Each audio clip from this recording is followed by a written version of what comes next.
Hi friends, this is Akhtar Sool and today we are going to talk about another important topic। और आज का हमारा topic है कि कैसे हम एक ही वर्ड को एज ए नॉन और एज ए वर्ब यूज़ कर सकते हैं।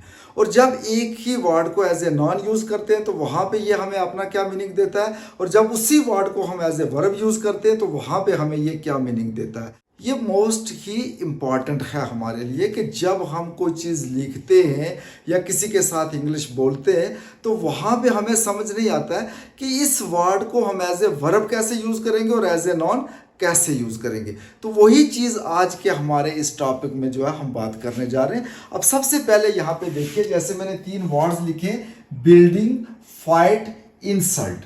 अब सबसे पहले हम बात करते हैं बिल्डिंग को एज ए नॉन कैसे यूज़ करेंगे और एज ए वर्ब कैसे यूज करेंगे। अब जब ये वर्ड हम दोनों तरीके से यूज कर लेंगे उसके बाद आपको थोड़ा सा इस चीज के बारे में पता चलेगा कि बाकी वाले वर्ड्स जो हमने कैसे यूज करने हैं। इस बिल्डिंग को हम पहले एज ए नॉन यूज करते हैं, तो हम इस तरीके से लिखते हैं, I am working in a big building. अब यहां पे देखो, आई एम वर्किंग, मैं काम कर रहा हूं, लेकिन कहां कर रहा हूं, यहां पे वर्ब ये है, मैं काम कर रहा हूं, लेकिन इन आ बिग बिल्डिंग, एक इमारत है जो बहुत ही बड़ी इमारत है। तो ये बिल्डिंग यहां पे हमें मीनिंग दे रही है इमारत का। तो इमारत, ये बिल्डिंग, तो इसका मतलब ये हुआ कि यहां पे ये बिल्डिंग जो है एज ए ऑब्जेक्ट भी यूज हुआ और प्लस ये नॉन है। ये यहां पे क्या है, नॉन है हमारा। अब यही वर्ड हम एज ए वर्ब यूज करने जा रहे हैं। तो आप देखिए, आई एम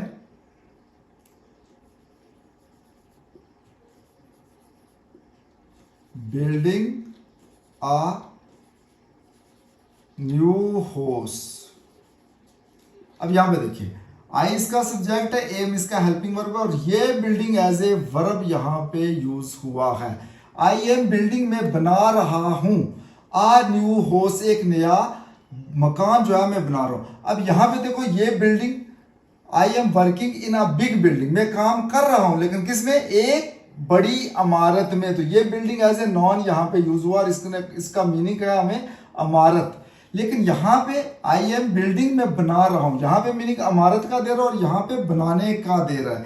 तो वर्ब जो है हमेशा कोई काम करता है, तो यहां पे काम क्या कर रहा है, बना रहा है। एक ही वर्ड जो था हमने एज ए नॉन भी यूज किया और एज ए वर्ब भी यूज किया। अब उसके बाद हमारे पास जैसे ये वर्ड है, तो फाइट, फाइट का मतलब होता है लड़ाई। अब यहां पे हम इसको यूज करेंगे सबसे पहले एज ए नॉन। फाइट को एज ए नॉन लेते हैं, yesterday I saw a fight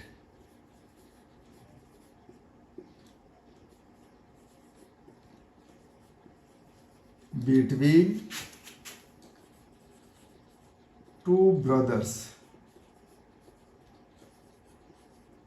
अब यहां पे गौर से आप देखिए, yesterday कल, आई सा मैंने देखी, आ फाइट एक लड़ाई देखी। तो यहां पे आई सा, आई इसका जो है ना, आई के बाद ये जो सा है इसका, ये यहां पे वर्ब है, सेकंड भी है। अब सब्जेक्ट के बाद ये वर्ब लगा है, तो इस वर्ब के बाद इसका ऑब्जेक्ट यहां पे क्या है, उसने देखा है, तो क्या देखा है, एक लड़ाई देखी है। तो यहां पे ये फाइट जो है ये एक लड़ाई का मतलब दे रही है कि कल मैंने एक लड़ाई देखी है दरमियान में दो भाइयों के। तो ये दो भाइयों के बीच में क्या हुआ भाई, एक लड़ाई हुई। तो इस फाइट ने यहां पे हमें मीनिंग दिया है लड़ाई का। सपोज हम मान के चलते हैं, किसी आदमी का नाम लिख लेते हैं, जैसे राजा फाइट्स विथ हिज ब्रदर। अब ये जो राजा है इसका सब्जेक्ट है, लेकिन इसका काम क्या है, फाइट्स। ये प्रेजेंट इंडेफिनिट में हमने एस का यूज करना होता है या ई एस का विद थर्ड पर्सन सिंगुलर के साथ। कि राजा फाइट्स, राजा लड़ता है विद हिज ब्रदर, किसके साथ लड़ता है? उसके भाई के साथ। तो भाई यहां पे क्या है? ऑब्जेक्ट है।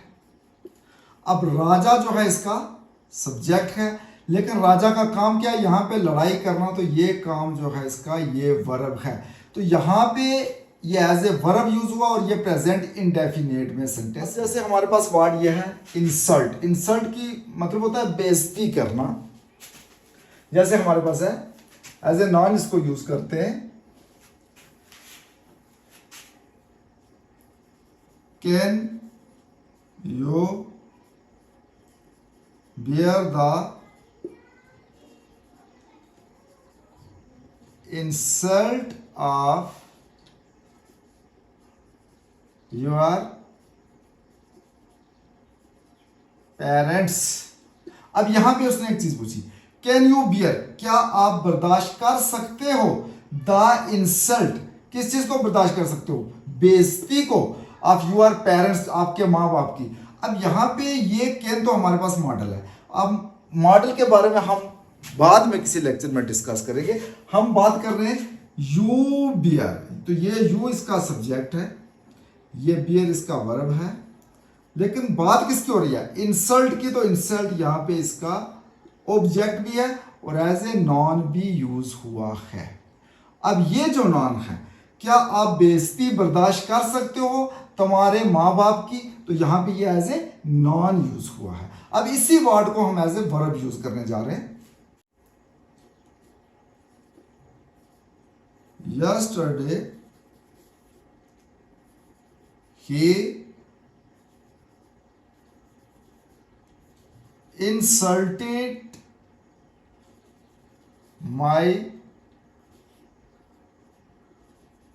फ्रेंड। अब इसका मीनिंग क्या है? यस्टरडे, कल, ही इंसल्टेड, उसने काम क्या किया है? बेइज्जती की है। किसकी की है? My friend. तो यहां पे इसने ये इस सब्जेक्ट ने जो है काम किया और इसने इंसल्ट किया, बेइज्जती की है। तो ये यहां पे एज ए वर्ब यूज हुआ है। ये पास्ट इंडेफिनिट सेंटेंस है।